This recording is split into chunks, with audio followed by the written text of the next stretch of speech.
Imagine being 7 years old.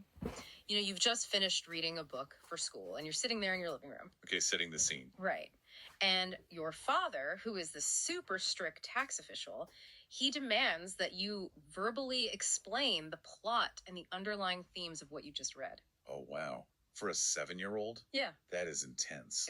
Wildly intense. And of course, you stumble over your words because, well, you're 7 after all. You can't articulate it perfectly. Right, obviously. So your father doesn't just, yell at you. He actually grabs a piece of rope, ties you to a wooden pillar in the middle of the house, and just leaves you there as punishment. My gosh, that is just a staggering image. It really is. And I mean, if you're listening to this deep dive in the US or Europe today, your first instinct is probably to reach for your phone and dial Child Protective Services. Yeah, I mean, that is a clear-cut case of abuse by today's standards. Exactly.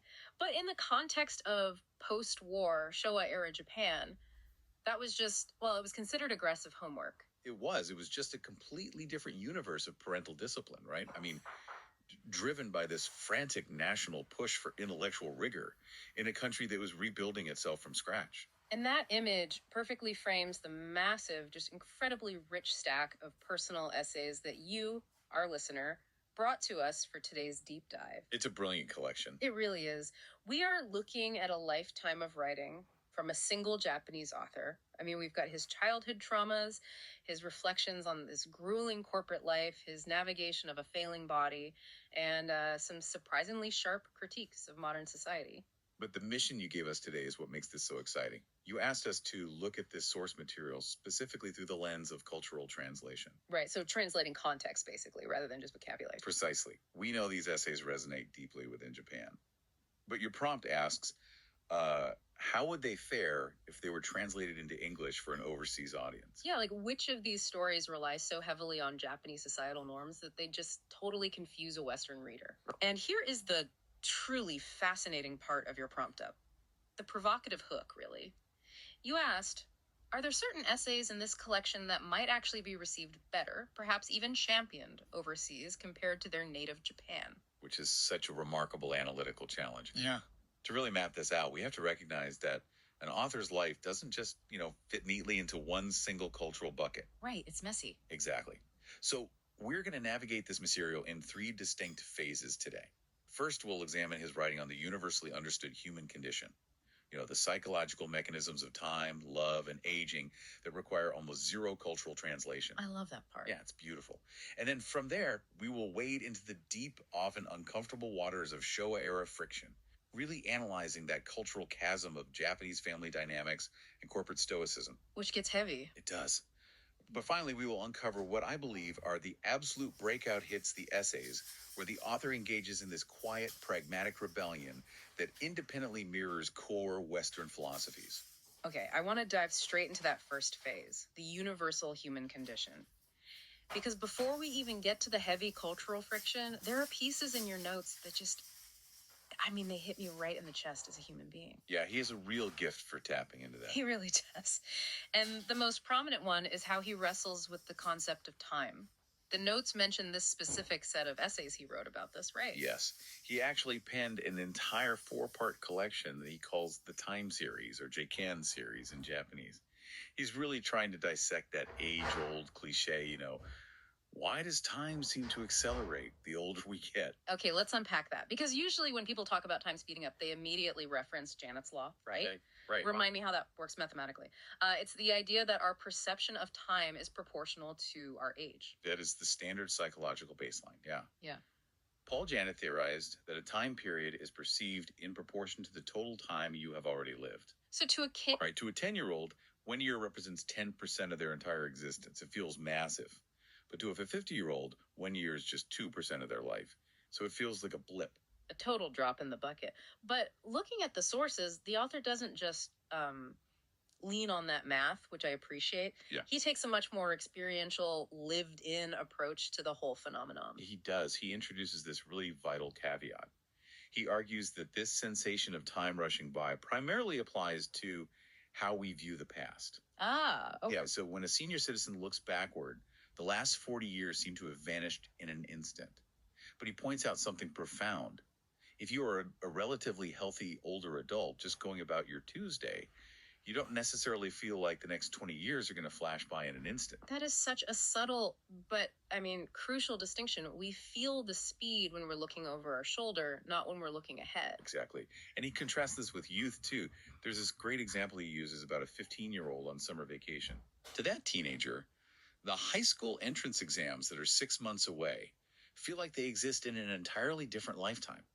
There is zero urgency. Yeah. The future is just this vast, slow-moving ocean. Because the young are entirely future-focused, right? And that future is basically unwritten. Right. But the author goes a step further and actually offers a psychological mechanism for how adults can hack this perception. I love this part. How does he explain the hack?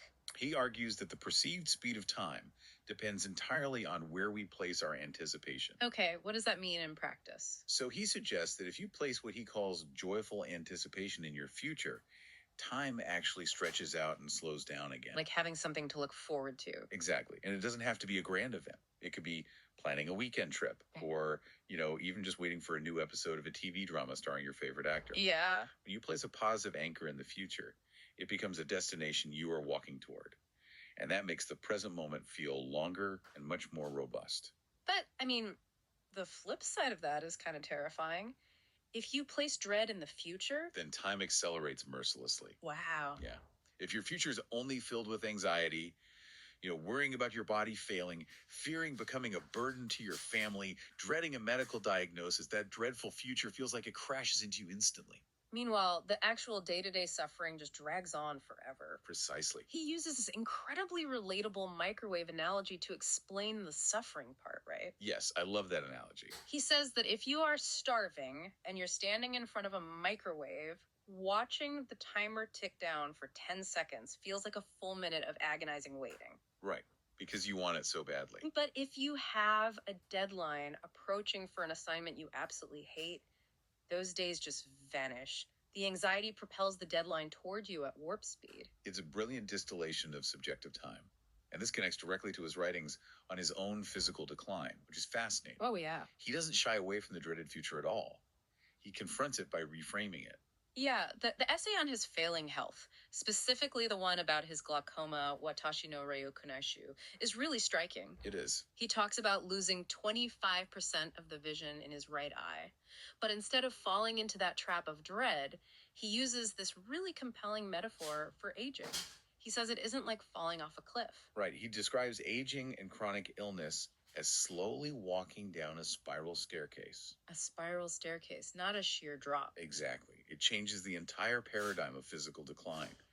He notes that in his youth, he was actually jokingly called a department store of diseases. A department store of diseases. That's quite the nickname. Right. He has stomach ulcers, severe back pain, sleep apnea. But he pragmatically observed that if you took all of those ailments and applied them to his body in one sudden sheer drop, it would be fatal. The shock would literally kill him. Yeah, the body couldn't handle it. But because they arrive incrementally, step by step down that spiral staircase, he has time to adjust. He can manage his blood sugar. He can start taking short 5-minute morning runs. And he does all of that mundane daily maintenance with one highly specific anchor of joyful anticipation placed in his future. Right, the grandfather date. Yes. He writes that his ultimate goal is to manage his decline so that in 20 years, when he is in his 80s, he can go on a date with his granddaughter and still look like a healthy, vibrant man in his late 60s. And that is exactly how he slows down time. He anchors his survival to a future moment of joy. It's beautiful. It really is. And this is why this first phase of our analysis is so vital to your prompt. If you translate that spiral staircase metaphor into English or Spanish or Arabic, it requires zero cultural footnotes. None at all. The fear of our bodies betraying us and that deep desire to stay healthy for our descendants is just woven into human DNA. Which brings us to another universal cornerstone, the first love story. Because you really can't talk about the human condition without a first crush. No, right? definitely not. But looking at his essay, A 3-Second Love, and the follow-ups to it, this isn't your typical overly dramatic teenage angst. It operates on a completely different frequency. It does. It is a remarkable exploration of how memory crystallizes. The narrative begins when the author is in junior high school. He is suffering from this severe joint inflammation that forces him to visit a local clinic every single day for electrical treatments. That sounds miserable. It really is. Until he meets a trainee nurse who's working there. She is 2 years older than him. And he describes the exact moment so vividly. The golden hair moment. Yes. He walks into the clinic late one afternoon, and the setting sun is streaming through the window, and it catches her long brown hair. It illuminates it so perfectly that it looks like spun gold. Wow. In his young mind, he literally perceives her as an angel. That 3-second visual just burns into his psyche, and he plunges into a profound, life-altering crush. And the sensory details he retains 50 years later are what make it so poignant. I mean, he doesn't just remember her face, he remembers the smell of the clinic. Right, the specific antiseptic smell. Yeah, and he remembers secretly buying his dad's hair liquid and putting the sharp part in his hair for the first time, using way too much so the chemical smell was totally overpowering, all just hoping she would notice him. That is so universally teenage. It is. He even remembers the absurd joy of discovering she had the exact same common last name as him. Because he anchored the emotion to tangible reality. He did. But, okay, here's where I want to push back a little on the idea that this is a purely frictionless, universal translation. Oh, okay. Let's hear it. I agree that the core emotion of a crush translates anywhere. Everyone gets that. But the pacing and the execution of this romance, it feels entirely rooted in a very specific Japanese cultural framework. How so? Where do you see the cultural barrier? The extreme, almost agonizing restraint of it. Let's look at the timeline here. He goes to this clinic almost every day for months. Then he alters his morning commute to wait at the train station for 10 minutes every single day, just for the chance to exchange a brief greeting before her shift. Right, just a quick hello. And this dynamic continues for 3 entire years. 3 years of letters, 3 years of fleeting train station chats. And in all that time, neither of them ever explicitly says, I have romantic feelings for you. Wow, yeah. There is no grand declaration. It is entirely communicated through the unspoken. Exactly. If you're an American reader raised on Hollywood rom-coms, you are waiting for the climax. You are waiting for him to sprint through the rain, grab her hand, and yell his feelings over a swelling orchestral soundtrack. Right, the big movie moment. But this is like a quiet, slow burn Japanese indie film. They just kind of orbit each other silently. That is a very astute observation. The pacing is absolutely culturally distinct, but I think what they are restraining themselves against isn't just shyness. It is a very rigid set of Showa-era societal barriers. The class divide. Yes. The tragedy and the beauty of the story is that the author eventually realizes, half a century later, that it was never an unrequited crush. She had deep feelings for him, too. Oh, that makes it so much sadder. It does. But there was this invisible wall of social class between them. She graduated from junior high school and immediately entered the workforce as a trainee nurse. Which wasn't super common, right? Not at all. At that time in Japan, only a tiny fraction, perhaps 2 or 3% of students did that. She likely had to forfeit high school due to family financial constraints so she could learn a practical trade. So she was thrust into the adult working world while she was still just a teenager. Exactly. Meanwhile, the author was a student on a very clear, privileged track toward a university education. And they never explicitly discussed their differing educational paths, but it basically dictated everything between them. It was the elephant in the room.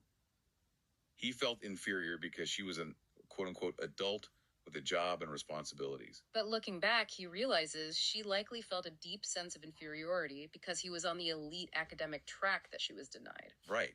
That's why she was constantly pushing him to study for his English certification exams. She wanted to see the boy who adored her succeed in a realm she couldn't access. That is so layered. And this unspoken class barrier is what makes the conclusion of the story so devastatingly elegant. It really is. When she finally reaches out 3 years later, asking to meet him at a coffee shop in Shinjuku, it isn't to confess her love, it is to deliver a clean, decisive severing of ties. Yeah. She sits down and tells him she is getting married. And when he asks what kind of man she is marrying, her answer is just so specific. She says, he's someone like Eikichi Ozawa. Right. And for our listeners who might not know, Eikichi Ozawa is a legendary Japanese rock star. He represents a very rugged, working-class, rebellious masculinity. So by saying that, she is providing the ultimate closure. She knows the author is a studious, university-bound academic type. Exactly. By invoking Ozawa, she is firmly drawing a line in the sand. She is saying, I belong to this working-class world, and you belong to the academic world. She shuts the door completely. She does.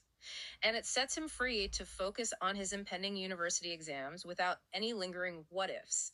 He even goes out and buys Yazawa's autobiography the very next day, almost as a way to mourn the loss and understand the man she chose over him. It's a profound reaction.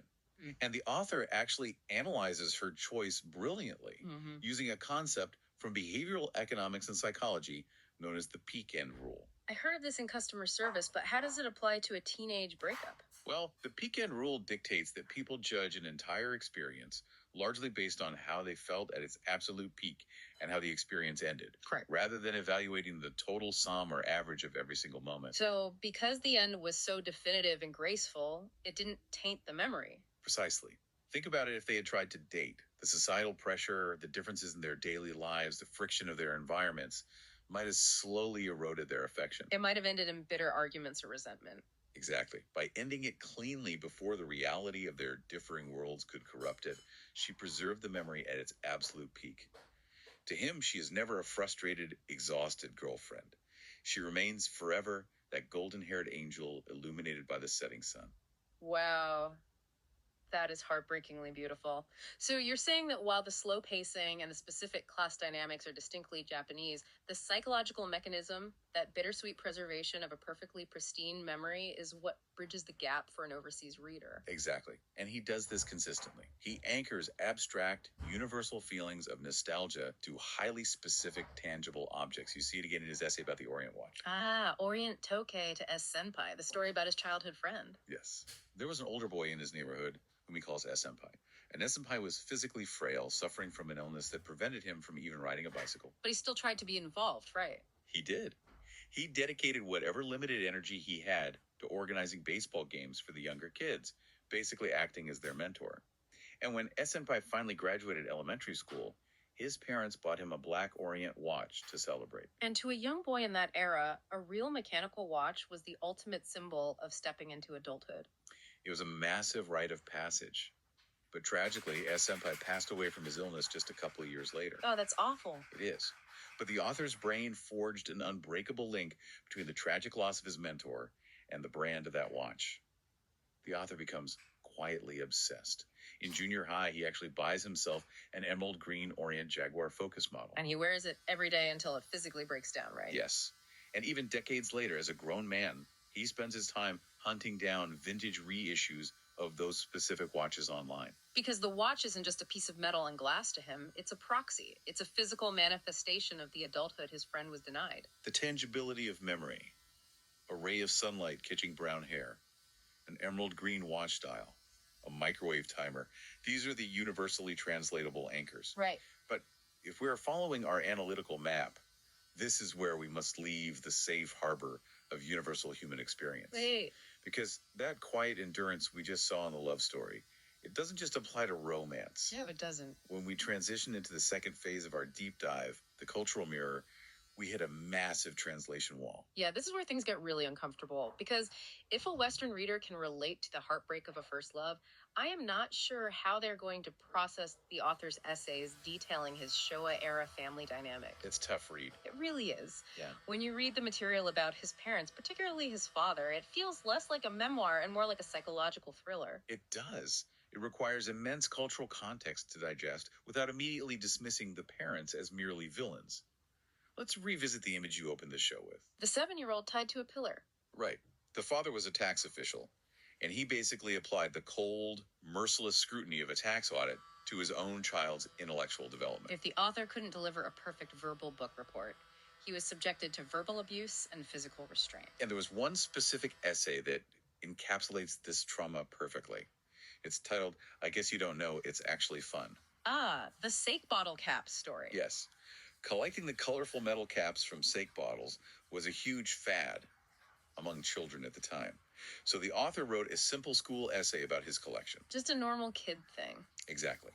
But his father reviewed it and found it lacking. So the father forced the young boy to rewrite the essay from scratch, over and over and over again, until it met the father's exacting standards of prose. Which is awful on its own, just grinding a child down like that. But the real psychological damage comes at the very end of the process, right? Yes. After all the forced rewrites, The father mandates that the boy add one final specific closing line to the essay. And that line is, "My mother says she doesn't understand what's fun about it, but I guess she just doesn't know. It's actually fun." And that single sentence haunted the author for 60 years. Wait, why? Why that specific line? Because it wasn't his voice. It was a manufactured sentiment.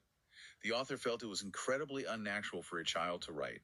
And more importantly, he felt it was deeply disrespectful to his mother. Oh, I see. But he had no choice.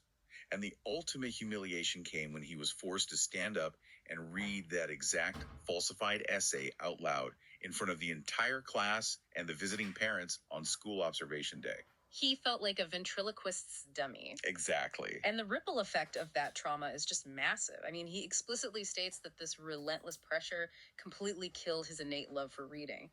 Even today, as an older adult, he says he struggles to simply relax and enjoy a novel. Because his brain is permanently wired to preemptively analyze the author's thematic intent. Right. He's constantly bracing himself for the inevitable test that his father used to administer. And yet, and this is where the translation gets highly complex, the author refuses to paint it purely as a tragedy. Yeah, this part blew my mind. He acknowledges a deeply uncomfortable irony.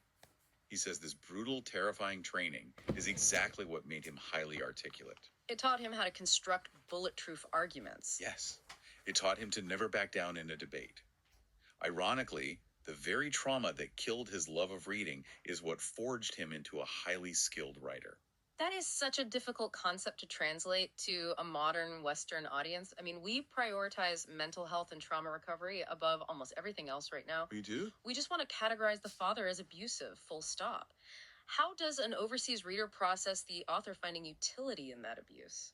By understanding the historical crucible of the post-war Showa era, Japan was frantically rebuilding from absolute devastation. The societal mindset wasn't focused on self-actualization or emotional well-being. It was about survival. Survival, discipline, and rapid intellectual advancement to catch up with the West. A strict, highly patriarchal family structure was the norm. In the father's mind, he likely wasn't abusing his son. He was forcefully equipping him with the intellectual armor necessary to survive in a harsh, competitive world. So the author is ambivalent. He hates the methodology, but he weaponizes the skills he gained from it. Precisely. And this complexity only deepens when we turn our attention to the author's mother. Because if the father was an overbearing intellectual tyrant, the mother exists in an entirely different, almost surreal dimension of parental detachment. Yeah, the essay titled "The Boy Who Couldn't Love His Mother" is one of the most raw, brutally honest pieces of writing in the entire stack. I mean, he does not hold back. Not at all. He recounts behaviors from his mother that are utterly bizarre, starting with her cooking. Well, food is often the primary language of maternal care, and her vocabulary was limited. That is a massive understatement. Yeah. She would make sweet and sour pork by literally just dropping raw blocks of unseasoned pork into a pot of boiling vinegar. Just vinegar and pork. That was the entire recipe. And for his school lunches, for 5.5 consecutive years of junior high and high school, she packed him the exact same lunch every single day. Wow. A box of white rice topped with a handful of frozen mixed vegetables. It really speaks to a profound lack of sensory engagement or empathy for her child's experience. Wow. But it wasn't just culinary, right? Her lack of physical and emotional sensitivity bordered on the dangerous. Yeah, she claimed she felt absolutely zero pain during childbirth, which, sounds like a blessing. But because she couldn't feel the contractions, it led to a botched, highly dangerous delivery for the author. And that inability to register pain extended to her children, too.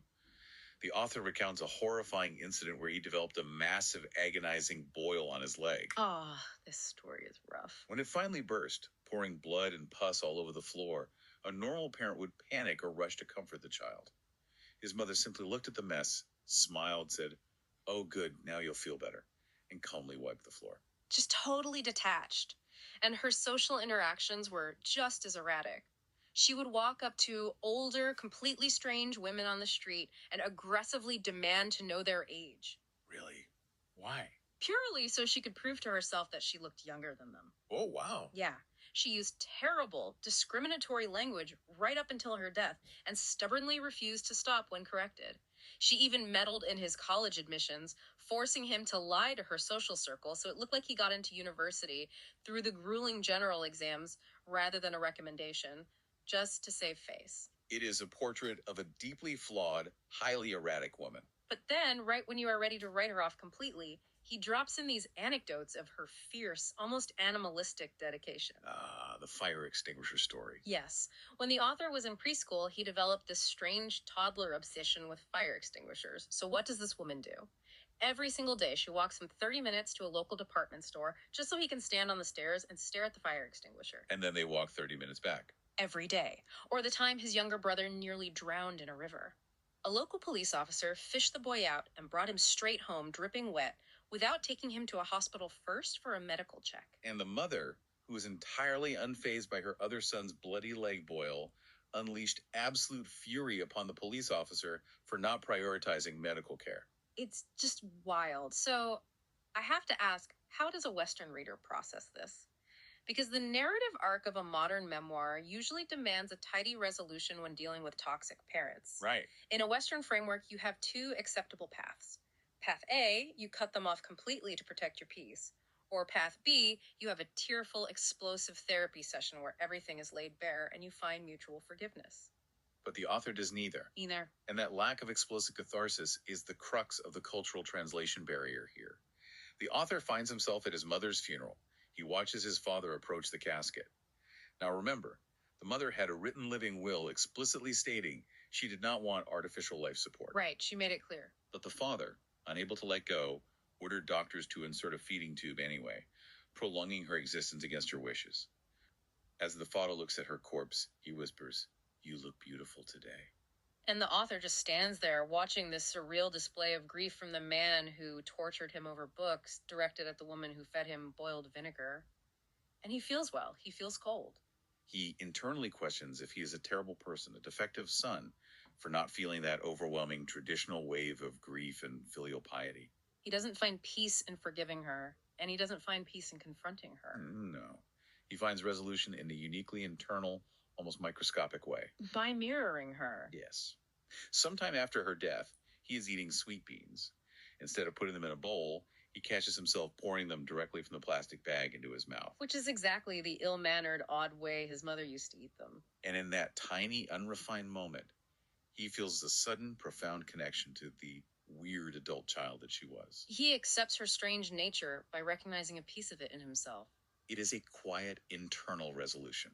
You endure, you observe, and you absorb. But that kind of quiet endurance doesn't just stay in the home. I mean, what happens when a child raised to absorb that much erratic behavior and strict discipline enters the notoriously brutal Japanese corporate world of the 1980s? It manifests perfectly in his observations on corporate stoicism.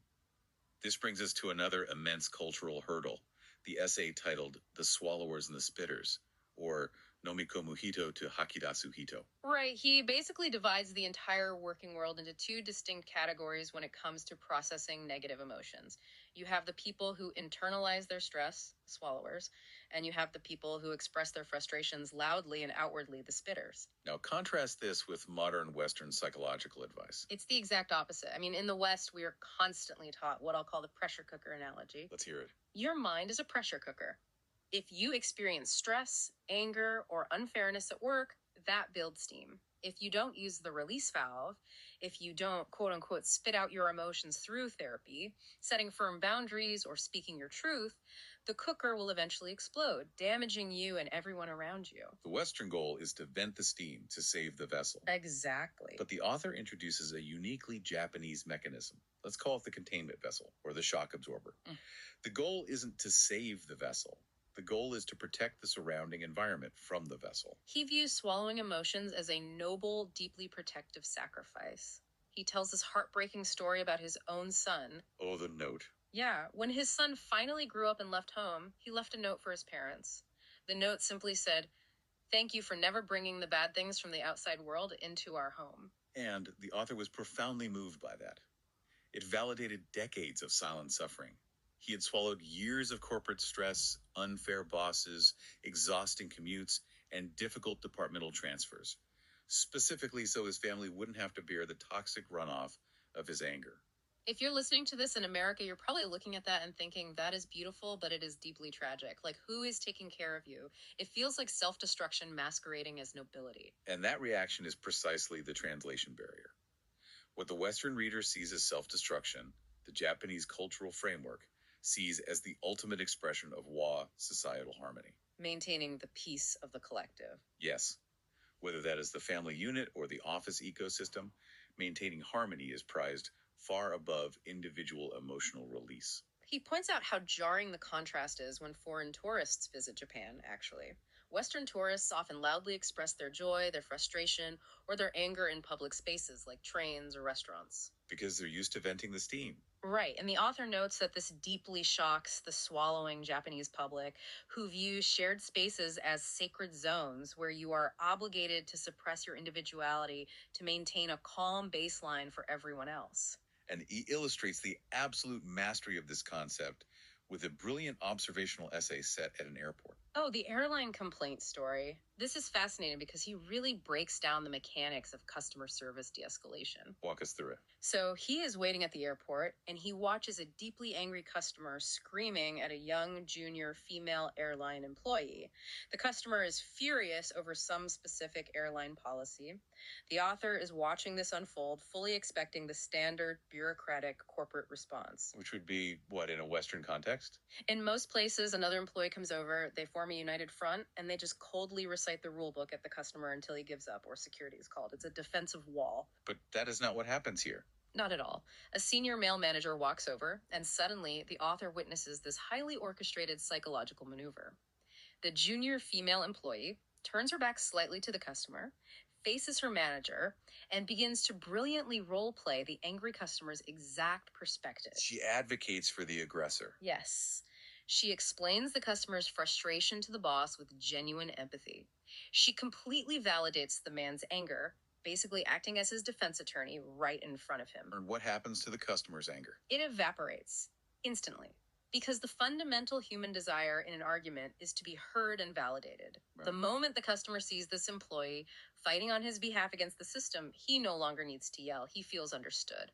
The senior manager then speaks calmly to the deflated customer, and the entire situation diffuses without a single voice being raised further. The author realizes he just witnessed a masterclass in de-escalation. It is a highly trained, pragmatic martial art of human relations. It really is. The young woman swallowed her own defensive ego. She absorbed the customer's toxic anger, neutralized it through empathetic role play, and restored the harmony of the airport terminal. But again, the translation challenge is immense.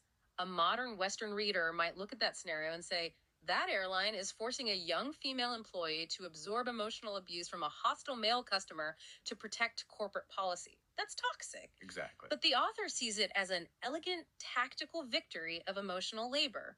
Will an overseas audience respect that quiet sacrifice or pity it? That is the friction of the cultural mirror. We are looking at a society built on the suppression of the self for the good of the whole. But, and this is where your listener's prompt gets incredibly exciting, it is precisely this deep, suffocating awareness of societal pressure that pushes the author to an unexpected breaking point. Which launches us into section 3, the breakout hits. Because as you read further into the stack, the tone actually shifts. He doesn't just defend Japanese stoicism, he begins to dissect it, critique it, and quietly dismantle it. This is the phase where an English translation would absolutely soar. If an American or European audience were reading these specific essays, they would be cheering out loud. Let's start with the hotel buffet. The essay is titled, Please Take as Much as You Like of What You Like. The setup is simple. The author is reading a business book where the writer recalls attending a joint Japan-US student conference back in the 1980s. An era of peak Japanese economic power, but also peak societal conformity. Exactly. The students all go down to the hotel breakfast buffet, and the author notes that the Japanese students instinctively formed a neat, orderly queue. They shuffled down the line, dutifully taking a little bit of eggs, a little bit of fish, a little bit of fruit. They were subconsciously driven to create a balanced, aesthetically pleasing plate that didn't take too much of any one item. Right. They were adhering to the unspoken rules of fairness and moderation, even in a space designed for excess. But then the Japanese students watched the American students arrive. And the Americans didn't form a queue. It was chaos. One student just grabbed a coffee and sat down.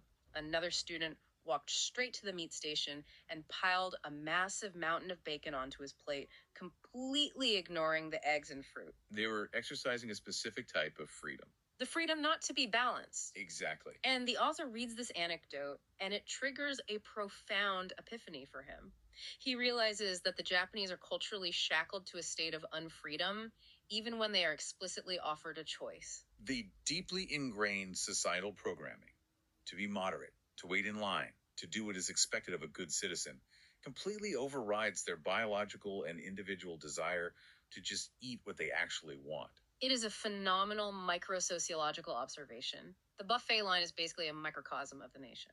And his reaction to this realization is so triumphant, he makes a firm resolution. What does he decide? He declares that from now on, whenever he goes to a luxury hotel buffet, he is going to boldly take plates full of only exactly what he wants.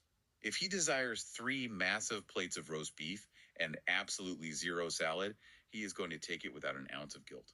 It sounds trivial, just taking beef, but psychologically, it is a massive paradigm shift. It is. This is a Showa-era corporate man independently arriving at the core philosophy of Western individualism.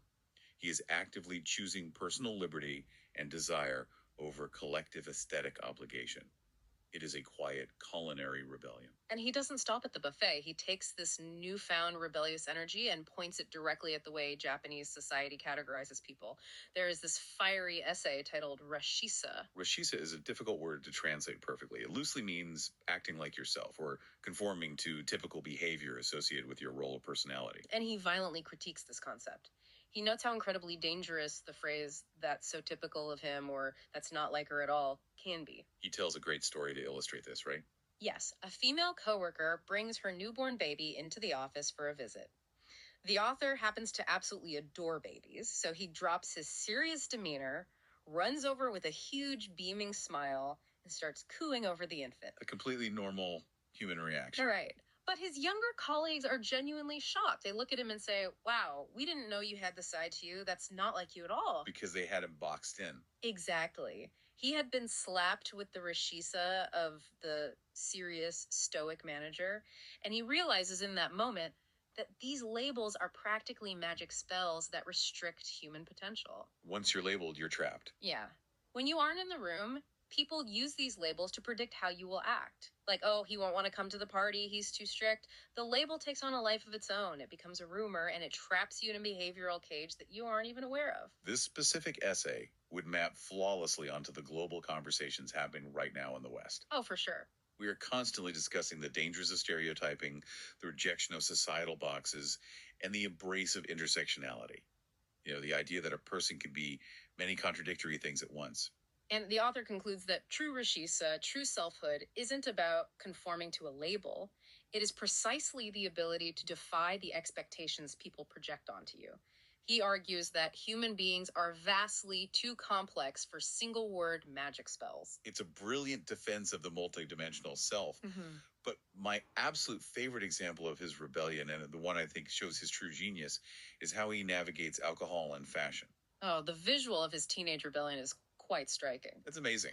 In high school, reacting against the suffocating strictness of his father and the school rules, he decides to buy out his freedom. He buys a cheap, stiff leather jacket and wears it in the sweltering heat of summer. And he gets a punch perm. Yes, a punch perm, which, for those who don't know, is a tightly curled, permed hairstyle that was heavily associated with the Yakuza, or at least low-level street delinquents. Right. And he gets stopped and questioned by the police constantly because of how he looks. It is a loud outward projection of defiance. But as he transitions into adulthood, his rebellion evolves into something much more sophisticated. Because he enters the corporate world, which in Japan is inextricably linked to the nomikai, the mandatory after-work drinking parties. Yeah, if you want to get promoted, you drink with the boss. But the author realizes early on that his body simply cannot process heavy alcohol. It makes him physically ill. So he is faced with a choice. How does he rebel against a mandatory societal system? Does he write a furious manifesto about the toxicity of drinking culture? Does he quit the company in protest? In the West, individualism often demands that the system change to accommodate the individual. You protest, you disrupt. But the author does something entirely different. He hacks the system. He does. He maintains his boundary. He proudly and firmly refuses to drink alcohol. But he doesn't alienate his colleagues or isolate himself from the social bonding. Instead, he volunteers to be the designated driver. It's genius. He stands up and tells his intoxicated coworkers, Drink as much as you want. I will safely drive every single one of you back to the company dorms tonight. It is a masterful maneuver. Suddenly, he isn't the outcast who refuses to drink. He becomes the most indispensable person at the party. He takes complete control of the narrative. Later in his career, when he is posted to a corporate office in the United States, he leverages this even further. He acts as the sober tour guide for visiting Japanese executives, driving them around to Napa Valley wineries. So he transforms alcohol from an instrument of peer pressure into a tool for him to facilitate other people's joy. All while remaining completely sober, comfortable, and in control of the vehicle. He even takes it into his home life. He brews homemade plum wine for 30 years, meticulously tending to it, just so he can open it and serve it to his son when the boy comes of age. He finds joy in the ritual without ever needing to consume the poison.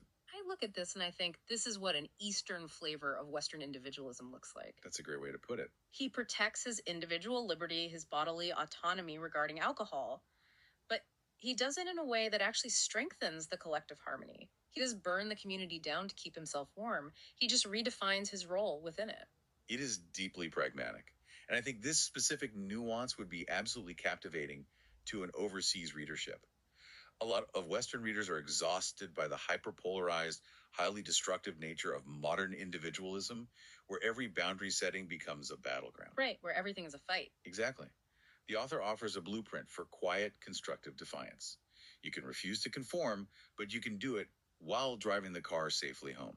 That is such a profound synthesis. He operates as a bridge between two extremes. And that positioning leads us perfectly into the final phase of our deep dive section 4, the cross-cultural critic. Because once you develop the ability to critically dissect your own culture's flaws, it gives you a very sharp lens to turn around and look at the rest of the world. And here we find an essay that the author felt so passionately about, he actually translated it into English himself.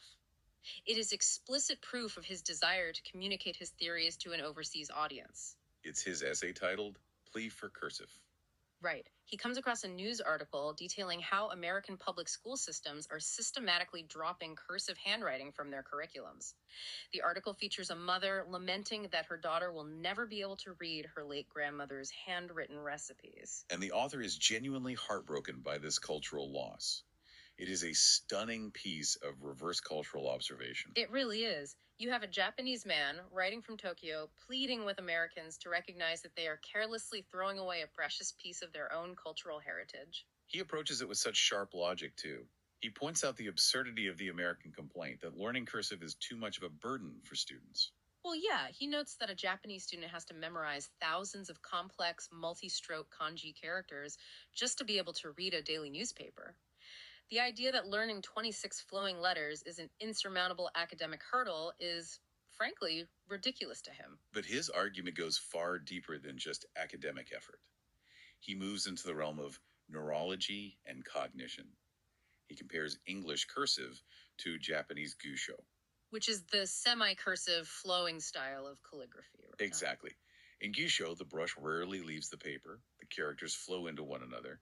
The author argues that cursive isn't just a fancy font, it is a physical, rhythmic connection between the body and the brain. He recalls his time as a young exchange student in the U.S., sitting in a classroom and watching American students take rapid notes in fluid cursive. To his Japanese eyes, it looked like a divine skill, like a magical flowing code. He believes that when you write without lifting the pen, the continuous flow of the ink matches the continuous speed of human thought. The physical friction of connecting the letters embeds the language into the body. Right. He argues that the discrete mechanical tapping of separated keys on a digital keyboard simply cannot replicate that cognitive depth. But I want to challenge him here for a second. Are we sure he is onto something neurologically profound, or is this just the classic trap of an older generation feeling nostalgia for their analog youth? What makes you say that? Because it reminds me of another essay in the stack where he talks about a 1970s TV drama called A Family of Three, Sanin Kazoku. Ah, the slow burn romance. Right. He writes about how beautiful it was to watch a television romance where the couple barely even touches, where a single charged glance across the interior of a car carries all this electric tension. He explicitly critiques modern youth culture with dating apps and instant hookups, saying they're missing out on the 100% purity of a slow, agonizing romance. He even says that the act of having to wait an entire week to watch the next 30-minute episode was an integral part of building the romantic tension. Isn't the cursive argument the exact same mechanism, just an older man romanticizing the inefficient friction of the past? That is a highly valid critique. It's very easy to dismiss it as mere nostalgia. However, in the case of cursive, modern neuroscience actually backs him up. Wait, really? Yes. Recent studies utilizing brain imaging show that the complex motor skills required for handwriting, particularly cursive, engage different, more robust cognitive pathways than typing on a keyboard. Oh, wow. Handwriting promotes deeper conceptual understanding and better memory retention. The physical friction you mentioned is exactly what tells the brain this information is important enough to spend energy encoding. So the inefficiency is the point. Exactly.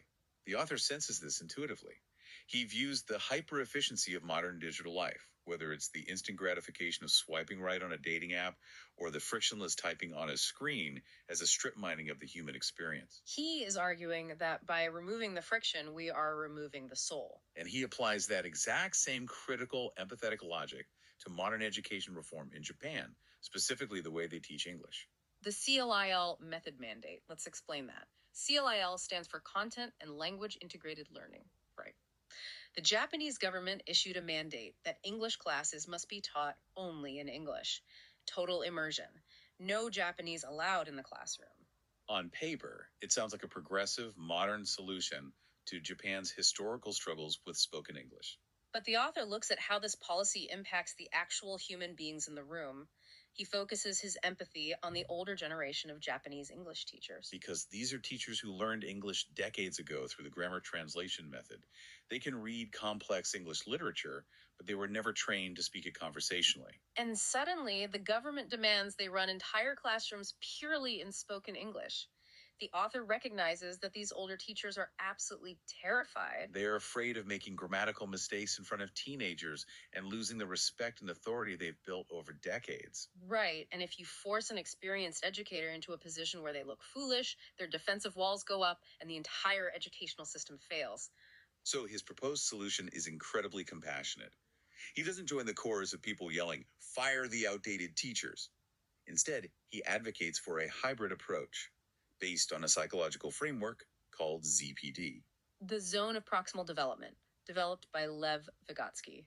Explain how the author applies ZPD to the classroom. ZPD is essentially the difference between what a learner can do without help and what they can achieve with guidance. The critical tool in ZPD is scaffolding. Okay, scaffolding. The author suggests that teachers should use Japanese as a scaffold. Allow the students to discuss the complex concepts, say, the themes of a story or the mechanics of a debate in Japanese first. Let them build confidence and conceptual understanding in their native tongue. Create psychological safety. Exactly. And then, once the conceptual foundation is secure, transition the vocabulary and the execution into English. He argues that true cross-cultural communication isn't about perfectly mimicking a native speaker's accent. It is about utilizing every tool at your disposal, including your native language, to reach mutual understanding. It is a bridge built on empathy and critical thinking. And that commitment to critical thinking brings us to the most intense section of his writings, his political observations. Now, this is where we must tread carefully. We are strictly impartial here.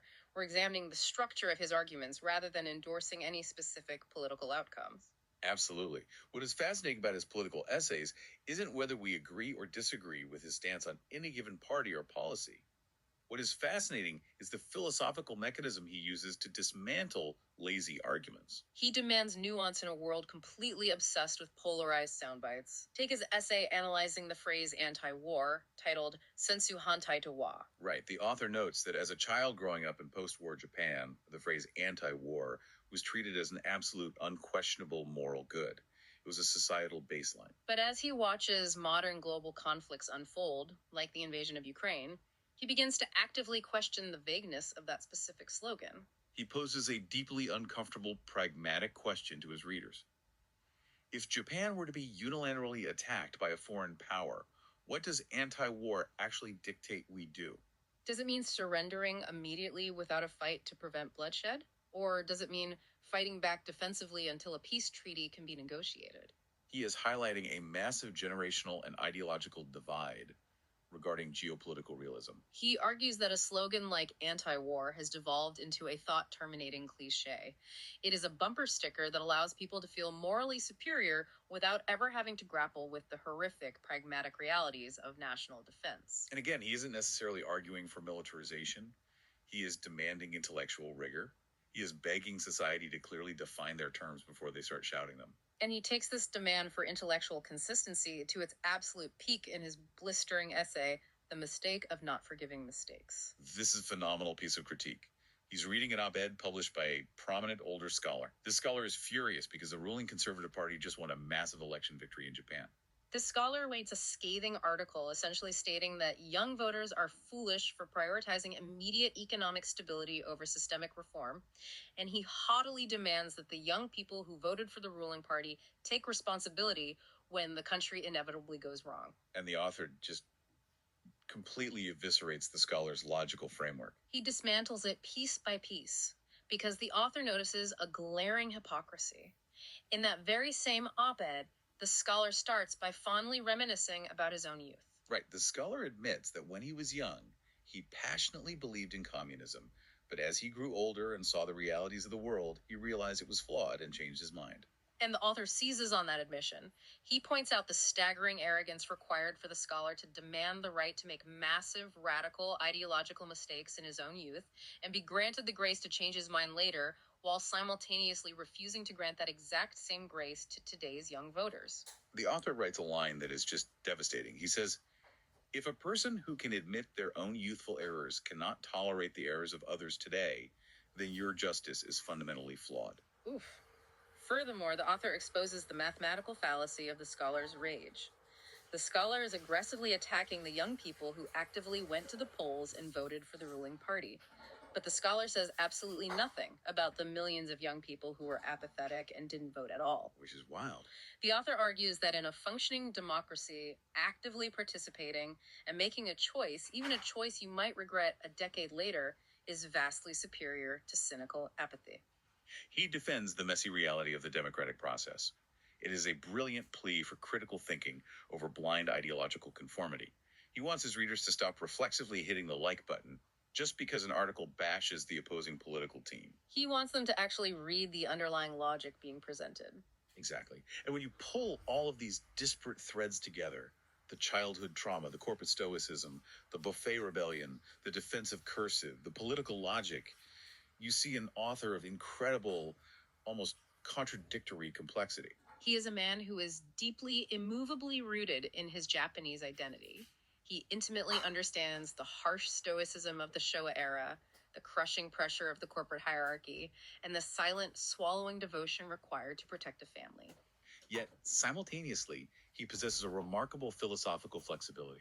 He has the capacity to step completely outside of his cultural conditioning to launch a quiet rebellion against conformity at a hotel buffet. Or step outside of the modern digital zeitgeist to champion the physical, analog friction of cursive handwriting. He's a true global citizen.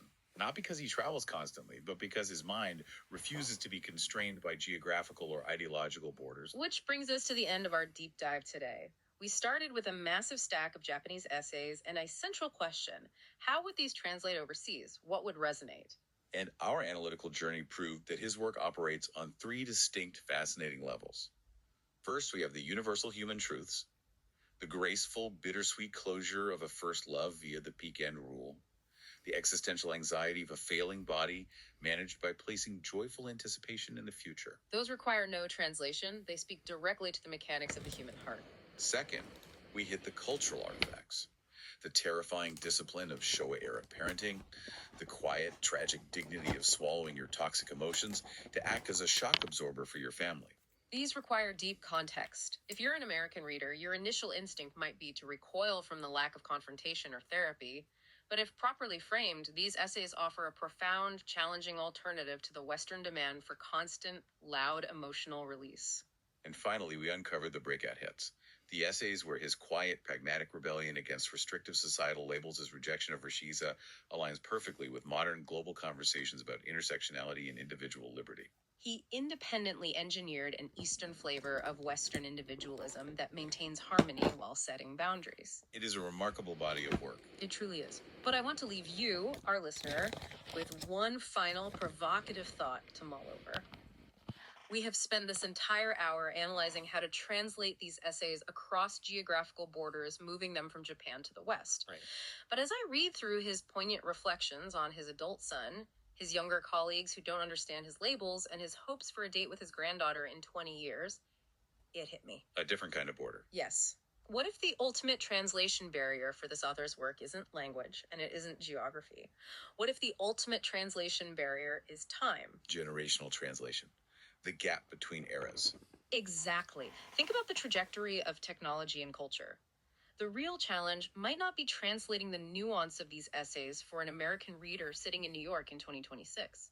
The true, monumental challenge might be translating the analog, patient, deeply observant Showa-era mindset for a Generation Alpha reader, regardless of whether they live in Tokyo, London, or Los Angeles. That is a staggering thought. Will the concept of waiting an entire agonizing week for a 30-minute TV drama to build romantic tension make any sense to a teenager raised on algorithmic infinite scroll feeds? Or will the physical cognitive rhythm of connecting thoughts via cursive handwriting be entirely alien to a child who speaks their essays into an AI generator? Most importantly, will the quiet, noble dignity of sealing your toxic emotions in a vault to protect your family be entirely lost on a generation conditioned to broadcast every minor discomfort to the internet for immediate validation? That is when the dictionary truly breaks down, not between English and Japanese, but between the slow friction of the 20th century and the frictionless void of the 22nd. Exactly.